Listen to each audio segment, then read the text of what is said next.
们来看一下现在这时候雨量图啊，可以注意到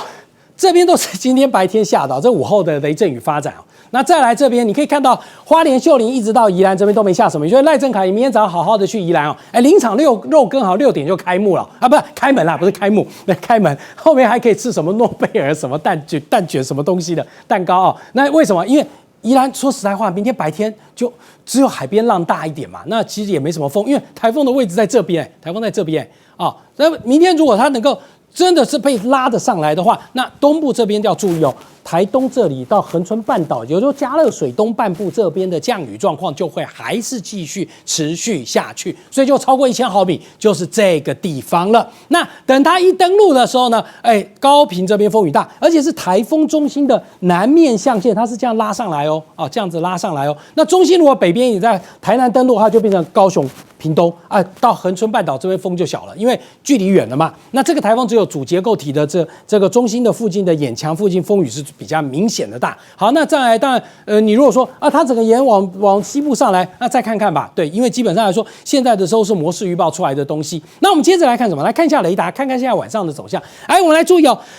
我们这雷达从北纬21度来看啊，这条北纬21，好，我们注意哦，把它变动态的，你可以看到整个动的速度来说，它你看很缓慢，速度6公里、5公里，慢慢的朝着西北的方向走。不是今天晚上5点就说要往北转吗？还没有，它还在这边走，它现在还是在这边。有没有注意到？从这里哦，从这边北纬20度、20.5度，一直到北纬21度，慢慢到这里喽。有没有注意到？怎么已经到达澎湖的南方海面上去了？你有没有注意到？还没有转过去哦。那我们现在就注意哦，今天晚上到明天早上有没有转过去？如果不转，那就代表一件事情，北方的潮线没办法把它拖上去，拖不上去，它就可能进到了北边的高压场的南缘象限，那开始可能就会往西偏，这就是另外一个变数喽。这个部分我们就今天晚上到明天天亮的时候，大家再来观察。那当然，你明天放台风假的话，就我跟大家讲，就是你带雨伞就可以了。那明天白天基本上像南高屏这个地方，这个风雨如果说台风中心要上来的话，大概也要到明天的下午，也就登陆前6个小时左右，南部这边的风力的部分才会逐渐增大，雨的部分才会逐渐增强啊。那这个是要等到明天的时候，那间歇性的降雨，因为现在整个水汽过来还都在台东，所以中央山脉还是把西半部的雨全部都挡掉。好，我们接着来看什么？来看一下色调强化的云图啊。这张云图好，来注意哦。刚刚上一节你如果有看到我跟志豪2个人在这边讲气象的时候，你可以注意到这个云层的发展。你有没有看到台风中心在这边，云带的发展？你有没有看到之前紫色的区块还蛮大的哦，又变小一点了。这代表什么意思？整个云的发展的直展高度下降了。温度没那么低了，零下58度，没到那么大的面积范围。为什么？因为整个云层发展，它到现在的时候，北方高空场已经开始有一点冷空气进来，那这个系统的强度在未来12小时会开始减弱，所以呢，你会注意到它从南边的海面55的每秒中心风速到53的每秒中心风速，每秒51的中心风速。明天早上的时候呢，8点以后，你就会注意到它变成48了，48是什么？中度台风啊。所以呢，在接近我们如果这样子路径上来的时候，它的强度的部分在接近我们陆地的中心风速会降到一个中度台风上限。不要小看它哦。中度台风拉上来，南部地区鲜少有这样的台风进入，强的风力雨的部分仍然会在明天的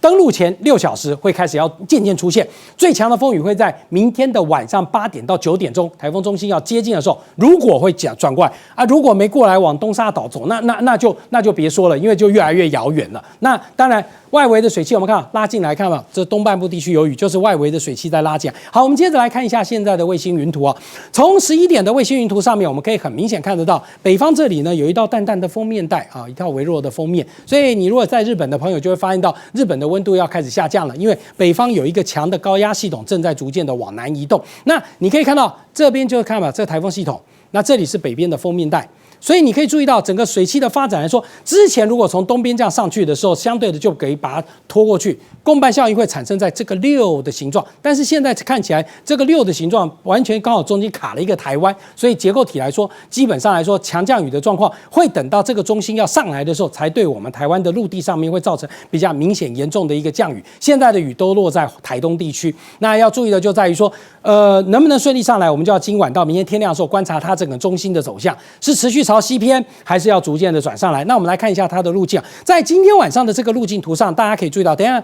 11点半的时候，气象局就会有一报新的资料，那个时候呢，就会这个路径部分，我们就要看是不是还是画这条上来，还是说会有一些修正。那以现在来看，可以看到在之前的时候有点往北偏，现在又在往西北走。那再来会不会直接由北再转偏北北东？那我们就要注意今天晚上有没有这条路径，有的话来注意哦。明天晚上的8点钟在这里哦，明天9点钟的时候就进入陆地喽，所以风雨最大。如果走这条路径上来，就在明天晚上8点到9点的时候，预估啊，如果再慢一点，又可能时间再往后拖。上来的风场逆时针，所以在高雄、屏东风力雨量的部分，因为没有山脉屏障，相对的是明显。接着来看浅视图了。浅视图上面我们可以注意到整个系统的走向，在未来的话呢，11点半会有大概11点40分记者会开完之后，它会有一个新的浅视图出来。你可以看到这条浅视图以这个路径走了法的话，进入山脉，结构体破坏，冷空气进来，强度快速减弱。等到了台湾的宜兰附近之后出海的时间点，到礼拜4的晚上，礼拜4晚上一出海之后，强度再减弱，之后就变成一个低气压，跟着北方锋面往东北方向离去。所以可以注意到，在这一段路径当中，只要一登陆之后，结构体就会受到明显的破坏。那对于南部来说，登陆以后南部就没事喽，因为重新进到了陆地，进入山脉之后，南部地区的在高屏地区跟台南都变背风面。那雨的部分的降雨就会从南转到北，北部地区的话，主要在礼拜3下午以后，山区有点雨。那礼拜3的晚上，这个系统再往北走的话，礼拜3晚上到礼拜4的时候，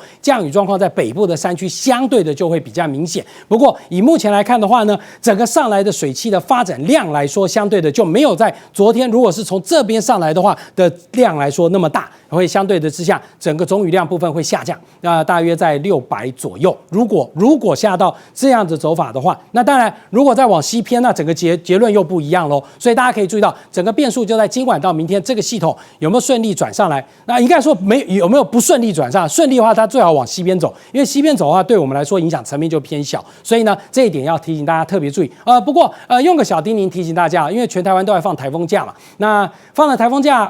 我相信大家不会窝在家里面乖乖看我们中天电视，因为你一定会出去走。对，简少白天一定会出去。他说他等一下要出去拍拍照，所以呢，那个海边浪大，请你不要靠近啊，有点危险啊，你浪费资源要救你，救不回来7天后回家，这点不要做啊。第二个，